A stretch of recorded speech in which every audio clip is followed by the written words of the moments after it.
இன்பத்தில் பிறந்து இன்பத்தில் வளர்ந்து இன்பத்தில் மடிந்தவன் யாரும் இல்லை.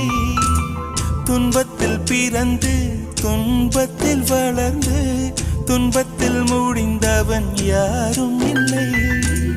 இன்பம் பாதி துன்பமும் பாதி இரண்டும் வாழ்வின் அங்கம்.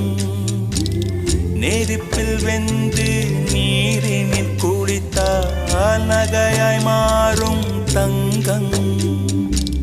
தோல்வியும் கொஞ்சம் வேண்டுமடி, வெற்றிக்கு அதுவே எணியடி.